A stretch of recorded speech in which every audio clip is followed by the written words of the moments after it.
Joining us now, NBC News correspondent Dasha Burns, who was there at this event. Chief strategist for the Bush-Cheney 2004 presidential campaign, Matthew Dowd, and former Obama campaign advisor, Amisha Cross. So Dasha, you were there last night. You heard it. You talked to the people who were in that crowd. How was his message received? Well, this might sound a little counterintuitive, but I did talk to folks in that crowd who themselves were immigrants. A lot of folks from the Dominican Republic. A lot of people that I talked to were born and raised in the Bronx. For some of them, this was their first ever Trump event. And when you talk to immigrants that are going to these Trump rallies, they agree with his message on immigration. Their point is, look, I did it the right way. I came here legally.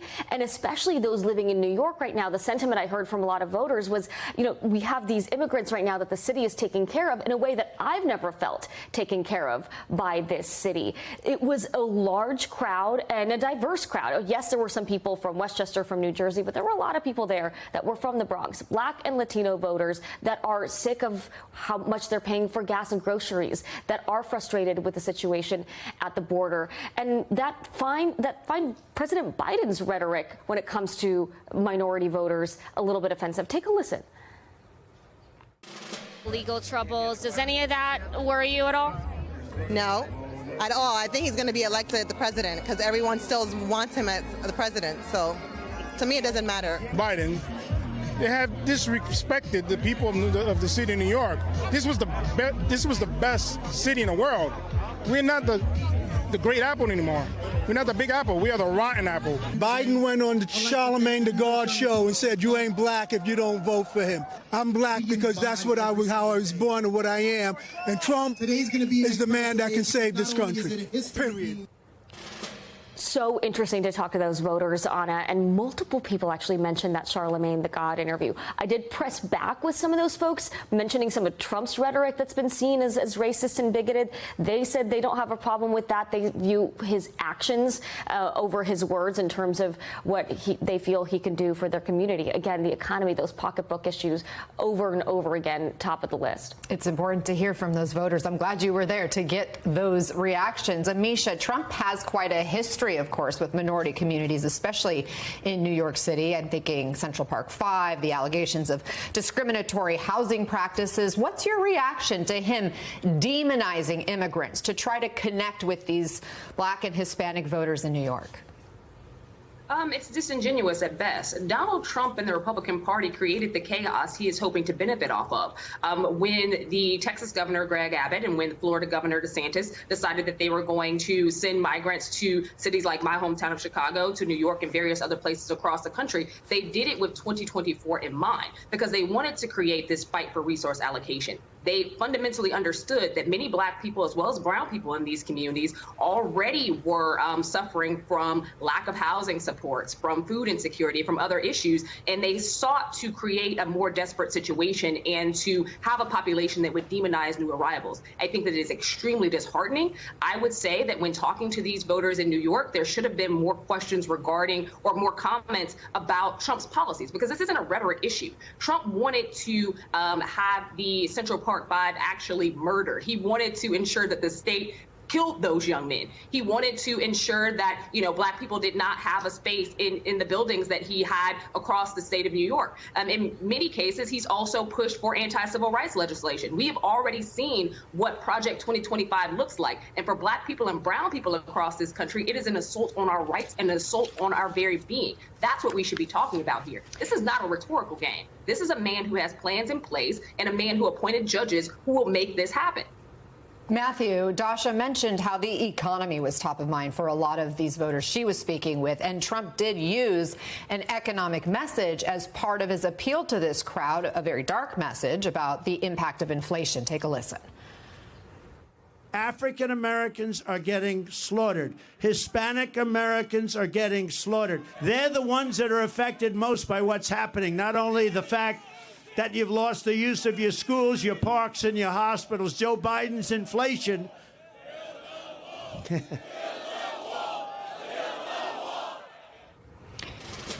Matthew, is that a message you think could work with these voters who otherwise are a lot less likely to support someone like Trump?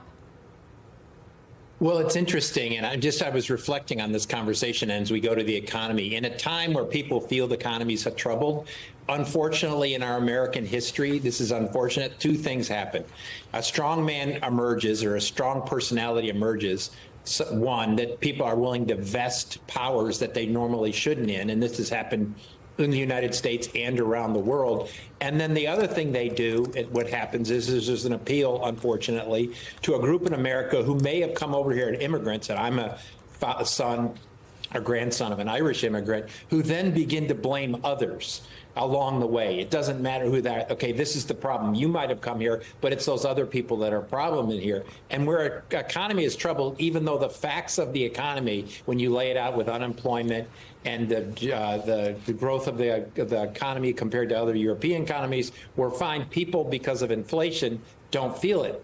Unfortunately, as I said, in times of troubled economy, there's an audience in America that can be appealed to by a strong man and blaming the other. And the other thing I'll note is that he never, on his sort of English, why these people all speak all different language, I noticed he never speaks about the problem of somebody speaking Norwegian or somebody speaking Swedish or somebody speaking Danish. It's either Latin America, Mexico, or Africa, which is a pretty strong signal of what he means.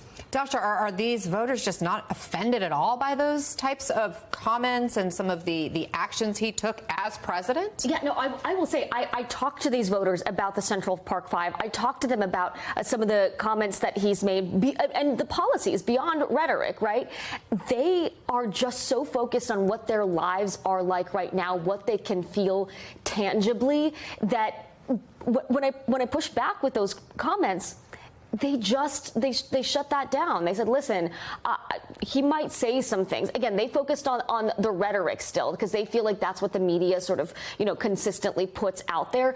They say he might say some stuff that's offensive, but at the end of the day, I feel like my life was better under former President Trump than under President Biden. And I take all of the points that we're hearing here, but this is what I hear from voters consistently. And we see this reflected in the data as we're seeing these numbers of Black and Hispanic voters sort of getting chipped away from the Democratic Party and moving towards Trump. A lot can happen in the next 6 months, but I just see this consistently as I talk to these demographics. Matthew, you brought up strong men, and here's what Trump said about authoritarian leaders last night. When you see President Xi of China, when you see Kim Jong-un of North Korea, when you see Putin, and you see all of these people, they're at the top of their game, whether you like it or not.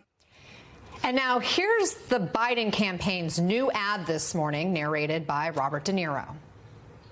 Desperately trying to hold on to power. Now he's running again, this time threatening to be a dictator, to terminate the Constitution. If I don't get elected, it's going to be a bloodbath. Trump wants revenge, and he'll stop at nothing to get it. Matthew, we have reporting the Biden campaign's planning to get even more aggressive against Trump, especially after his trial. Is this kind of messaging effective? I think it's the only way to lay out this election, which is not a fundamental conservative versus liberal or left versus right. This is fundamentally an election about, are you pro-democracy or are you pro-autocracy? And I find the juxtaposition of Donald Trump's comments yesterday and our discussion today so amazing, that we're going into Memorial Weekend, where hundreds of thousands of men and women died to preserve democracy in America and fight against dictatorships and autocracy across the country as we celebrate those men and women in this country. And here we have the rise of somebody who has been very clear that he wants to be an authoritarian in the likes of Vladimir Putin and others around the world. And that, to me, what fundamentally this election needs to be about. I understand people are suffering in the economy and inflation and all that, but the Biden campaign, the Biden administration, and I would argue all of us need to say that we feel for that in the midst of this, but right now our democracy is at stake. Amisha, our reporting goes on to say that Biden's team views the end of Trump's trial as a pivotal moment, an inflection point, one at which the minute-by-minute sideshow of courtroom drama has concluded and the time for voters to focus on what's at stake in November has arrived. Do you think that's the case? And what does that mean, then, if you are inside the Biden campaign right now?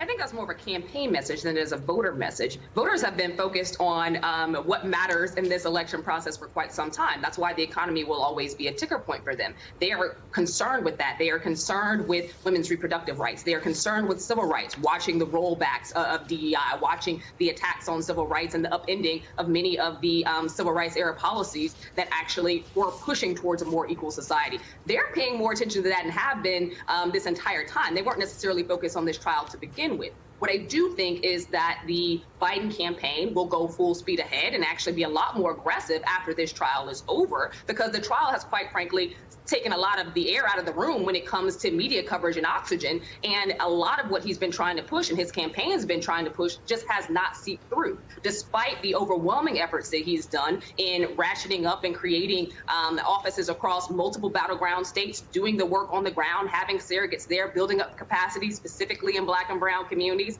small business leadership. We've seen these things happen. They have not gotten the quake in the media that they deserve. And in large part, that's because it has been wall-to-wall coverage of this trial. So yes, I think for the campaign, it matters to have this time frame in, because finally there will be some air and some wind space for the Biden campaign's efforts to actually make news. Just very quickly, if you will, what does being more aggressive then look like?